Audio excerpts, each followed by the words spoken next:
দর্শক, ভারত বাংলাদেশকে দেওয়া ট্রান্সশিপমেন্টের সুবিধা বাতিল করার পর আজ বাণিজ্য উপদেষ্টা বলছেন নিজস্ব ব্যবস্থাপনায় তৃতীয় দেশগুলোতে রপ্তানি বাড়ানোর সক্ষমতা বাড়ানোর পরিকল্পনা করছে সরকার। কিন্তু এত দেরি করে কেন এটি করা হচ্ছে এবং কি কি অসুবিধার কারণে ভারতদের দিয়ে ট্রান্সশিপমেন্ট হতো বাংলাদেশি পণ্য, এ নিয়ে কথা বলতে আমাদের যুক্ত করে নিচ্ছি এক্সপো লঙ্কা গ্রুপের পরিচালক এবং ফ্রেইট ফরওয়ার্ড খাত বিশেষজ্ঞ এম এ রিয়াজ। জনাব এম এ রিয়াজ, স্বাগত জানাচ্ছি আমাদের আজকের আয়োজনে।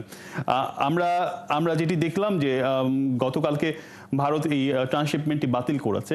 এই ট্রান্সশিপমেন্টের সুবিধা বাতিল হওয়াতে আমরা নেপাল, ভুটান ছাড়া আর কোন কোন দেশে পণ্য রপ্তানি করতাম এবং আসলে আর সবচেয়ে বড় ধরনের কি ধরনের সমস্যা হতে পারে? আমি বাণিজ্য উপদেষ্টার সাথে সম্পূর্ণ একমত যে আমরা যদি আমাদের নিজস্ব প্রসেসে এগুলো করি, যেমন আমরা we are the one of the largest freight forwarding company. আমরা যারা কোম্পানিকে তো সবাই চিনে, যারার গার্মেন্টস যেটা চলে যাচ্ছে, আমরা এখান থেকে প্রায় 200 to 300 ট্রাক পাঠাই কলকাতা, বেনাপোল থেকে যায় কলকাতা এয়ারপোর্ট থেকে দিল্লি হয়ে যায়। এখন বলেন এটা কেন যাচ্ছে? বিকজ আমাদের দেশের যে ইনএফিসিয়েন্সি এবং cost is very higher than any other country. তো এই কারণে আমরা যদি এই এফিসিয়েন্সি এবং কস্ট কমাতে পারি এয়ারপোর্টের, স্পেশালি অনেকগুলো চার্জেস আছে। হ্যাঁ, I cannot explain you now, but I can share with you. এবং আমি এটা গভর্নমেন্ট, সিভিল এভিয়েশন অথরিটি সবাইকে বলেছি যে যারার মতো কোম্পানি ওরা যদি ইন্ডিয়া বা অন্য দেশ থেকে পাঠায়, ওয়াই নট আমাদের কান্ট্রিতে? আমরা তো রেভিনিউ ইনকাম করতে পারতাম। এই রেভিনিউ ইনকাম গুলো আমরা করতে পারতেছি না because of there was a lack of the inefficiency logistic and the cost effective. যার কারণে যারা বা আদার্স কোম্পানিগুলো কিন্তু থার্ড ইন্ডিয়া হয়ে যাচ্ছে, বিকজ ওখানে আদার চার্জ গুলো অনেক কম। আমাদের এই জায়গাতে গুলোতে একদমই করতে হবে। সম্ভাবনার দুয়ার কিন্তু খোলে। আমরা গতকালকে শুনেছিলাম যে আসলে এই যে সমস্যা তৈরি হয়েছে, এই ক্ষেত্রে বাংলাদেশ যেন নিজেই বিভিন্নভাবে পণ্য রপ্তানি করতে পারে, বিশেষ করে এয়ারে হোক এবং অন্যান্যভাবে যোগাযোগ স্থাপন করতে পারে, সেটি যেমন সুবিধা রয়েছে, একই সাথে আন্তর্জাতিক ল অনুযায়ীও তারা সুবিধা নিতে পারবে বলে শোনা যাচ্ছে। কি বলবেন আপনি?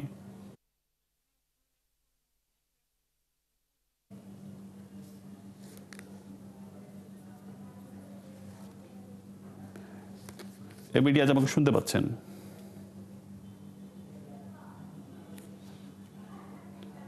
দর্শক, এমএ আজ আমাকে শুনতে পাচ্ছেন? আপনার ডিভাইসটি আনমিউট করে নেন, আপনাকে শোনা যাচ্ছে না। একটু আমাকে শুনতে পাচ্ছেন? আপনি শুনতে পারলে বলবেন।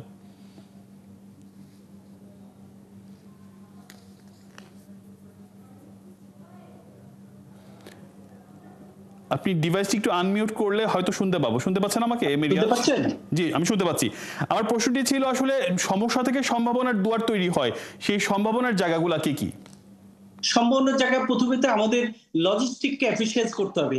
এবং আমরা যদি এই যে এলসিডি কান্ট্রি থেকে ডেভেলপমেন্ট কান্ট্রিতে যাই, সেখানেও আমাদের কিন্তু একটা বড় ভূমিকা রাখতে পারে লজিস্টিক এফিসিয়েন্সি। আমরা কিন্তু বারবার বলতেছি এই যে জারার মতো কোম্পানি, আমরা উই হ্যান্ডেল দ্য জারাস লজিস্টিক, তো ওদের ফ্রেট ফরওয়ার্ডিং গুলো করতেছি। ওরা কিন্তু আপনার ইন্ডিয়া থেকে থার্ড কান্ট্রিতে যাচ্ছে। কেন যাচ্ছে? এখান থেকে আমি 200 থেকে 300 ট্রাক বেনাপোলে পাঠাচ্ছি, ওখান থেকে কলকাতা হয়ে চলে যাচ্ছে। কিন্তু এটা তো যাওয়ার কথা না, বিকজ এখানে চার্জেস আর হাই। এয়ারপোর্ট চার্জ বলেন, পোর্ট চার্জ বলেন, সবকিছুই আমাদের দেশে ইনএফিসিয়েন্সি অ্যান্ড হাই চার্জেস। এই কারণেই কিন্তু ওরা যাচ্ছে। ইভেন দি সিঙ্গেল এক সেন্ট যদি কম পায়, ওরা দৌড় দেবে অন্য কান্ট্রিতে। তো আমাদের এই দিকগুলো খেয়াল করতে হবে। এই জন্য আমি অ্যাডভাইজার, আমাদের বাণিজ্য অ্যাডভাইজারের সাথে সম্পূর্ণ একমত যে আমাদের নিজস্ব যে সক্ষমতা, নিজেদের যে এফিসিয়েন্সি, এগুলো বাড়াতে হবে। কারণ এটা ভেরি ইম্পর্টেন্ট। আদারওয়াইজ আমরা কিন্তু এই মার্কেটটা ধরে রাখতে পারবো না। আমরা কিন্তু ধরে রাখতে পারবো, আমার এক্সপোর্ট করলে আমার যারা কেন ইন্ডিয়া হয়ে যাবে? Why not Bangladesh? আমার বাংলাদেশ থেকে আমার অপরচুনিটি আছে। আমি খালি আমার চার্জেস কমাবো, আমি ওদেরকে ফ্যাসিলিটি দেবো।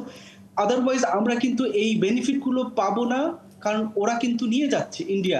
এই রেভিনিউ আমরা লস করতেছি। যে আমরাও মনে করি যে বাংলাদেশ সরকার এই ব্যাপারে লক্ষ্য করবে, বিশেষ করে খরচ কমিয়ে আনবে এবং সম্ভাবনাগুলো আরো কিভাবে এক্সপ্লোর করা যায় সেই সাজেশন আপনি দিয়েছিলেন। এম এ রিয়াজ, অনেক ধন্যবাদ আমাদেরকে সময় দেওয়ার জন্য। দর্শক, তখন আমাদের সাথে ছিল ফ্রেইট ফরওয়ার্ডিং বিশেষজ্ঞ এম এ রিয়াজ।